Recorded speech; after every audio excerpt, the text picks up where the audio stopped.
Yohanes 8 ayat 2-11. Pagi-pagi benar Yesus berada di bait suci dan seluruh rakyat datang kepadanya.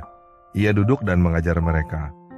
Maka ahli-ahli Taurat dan orang-orang Farisi membawa kepadanya seorang perempuan yang kedapatan berbuat zina. Mereka menempatkan perempuan itu di tengah-tengah, lalu berkata kepada Yesus, "Rabi, perempuan ini tertangkap basah ketika ia sedang berbuat zina. Musa dalam hukum Taurat memerintahkan kita untuk melempari perempuan-perempuan yang demikian. Apa pendapatmu tentang hal itu?" Mereka mengatakan hal itu untuk mencobai dia, supaya mereka memperoleh sesuatu untuk menyalahkannya.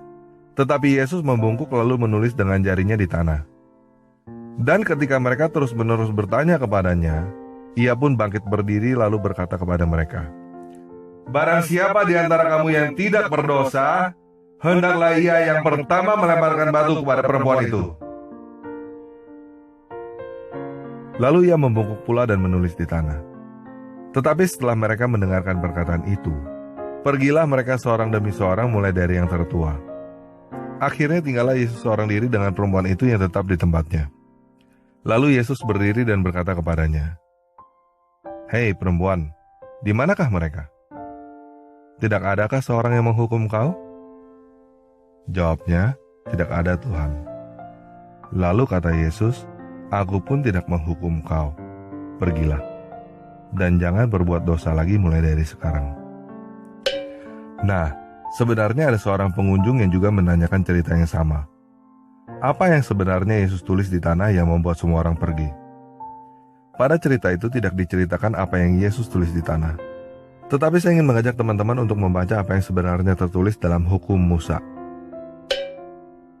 Imamat 20 ayat 10.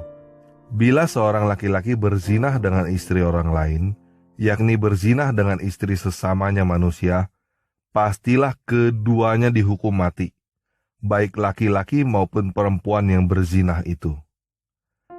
Kalau kita perhatikan pada ayat ini, yang seharusnya dihukum mati adalah laki-laki dan perempuan yang berzinah itu. Tetapi para ahli Taurat dan orang Farisi hanya membawa yang perempuan aja. Menurut saya, satu kutipan ayat ini aja udah cukup untuk bikin semua orang mundur. Apalagi kalau Yesus juga menulis di tanah apa yang dia ajarkan di dalam Matius 5 ayat 28. Setiap orang yang memandang perempuan serta menginginkannya, sudah berzinah dengan dia di dalam hatinya. Paham ya? Nah, di sini kita melihat bahwa hukum bisa disalahgunakan oleh manusia untuk berbuat jahat. Para ahli Taurat dan orang Farisi itu berusaha untuk menggunakan hukum untuk membunuh perempuan itu dan mempersalahkan Yesus. Kata hukum Taurat yang ada di dalam Perjanjian Baru pada Alkitab terjemahan Lai, bahasa aslinya adalah nomos. Secara literal, nomos artinya hukum, bukan cuma hukum Taurat aja. Hal ini juga bisa kita lihat di dalam terjemahan bahasa Inggris. Nomos diterjemahkan menjadi law, tanpa ada tambahan kata Torah. Apa yang dilakukan oleh para ahli Taurat dan orang Farisi itu, sebenarnya masih bisa kita lihat sampai hari ini. Banyak sekali orang yang menggunakan celah hukum untuk berbuat jahat. Yesus menggenapi hukum. Kata lain yang bisa digunakan adalah Yesus memenuhi hukum. Maksudnya adalah Yesus membuat hukum menjadi penuh, tanpa ada celah. Sebagai contoh, hukum jangan berzina dibikin penuh oleh Yesus dengan berkata memandang perempuan serta menginginkannya sudah berzinah di dalam hati. Hukum jangan berzinah jasmani dibikin penuh oleh Yesus dengan hukum jangan berzinah rohani. Inilah yang dimaksud dengan Yesus datang bukan untuk meniadakan hukum, tetapi untuk menggenapinya. Untuk membuat hukum penuh, tidak ada celah, walaupun di dalam hati. Sampai di sini paham ya? Nah, banyak orang yang bingung ketika baca ayat ini. Roma 3 ayat 20. Sebab tidak seorang pun dapat dibenarkan di hadapan Tuhan oleh karena melakukan hukum. Karena justru oleh hukum orang mengenal dosa. Gini, Yesus memberikan teladan pada perempuan yang tertangkap berzina itu. Yesus tahu gak sebenarnya perempuan itu berzina apa enggak? Tahu. Di dalam Yohanes 4 ayat 17-18, Yesus bahkan tahu perempuan yang sedang berbicara kepadanya udah kawin 5 kali. Apakah Yesus menghukum? Enggak.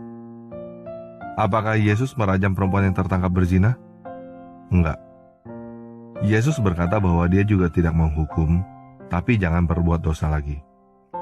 Orang yang pantasnya dihukum tapi tidak dihukum.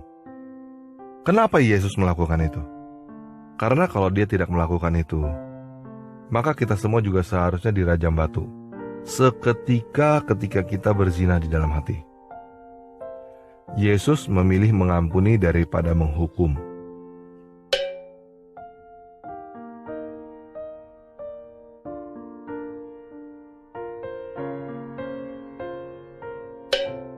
Tuhan udah berkata, jika kita mengampuni, maka kita juga diampuni.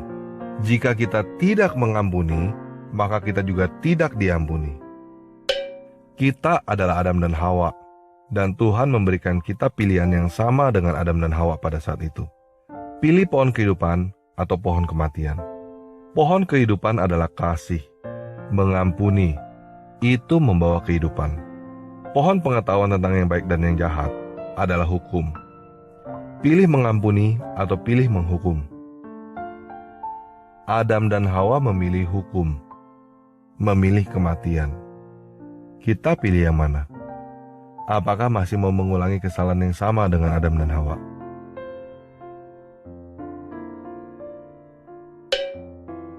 Masih bingung ya? Kalau nggak ada hukum, nanti kacau dong dunia. Kalau nggak ada hukum, boleh dong ngebunuh orang. Begini, kita ngomong realitanya aja ya. Sekarang ini kita udah hidup di dunia hukum. Apakah sekarang tidak kacau?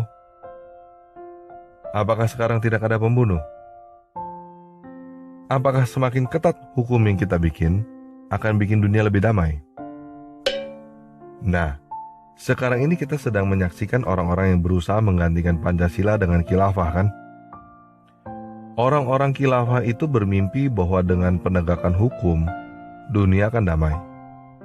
Mereka nggak berpikir bahwa jika Pancasila digantikan dengan khilafah, mereka sendiri yang akan saling bunuh-bunuhan. Kenapa? Karena mereka semua ngerasa dirinya khilafah yang paling benar. Mereka nggak mau lihat sejarah mereka sendiri bahwa khilafah udah gagal di Timur Tengah. Mereka nggak mau ngeliat kenyataan bahwa di Timur Tengah mereka saling bunuh-bunuhan. Paham ya?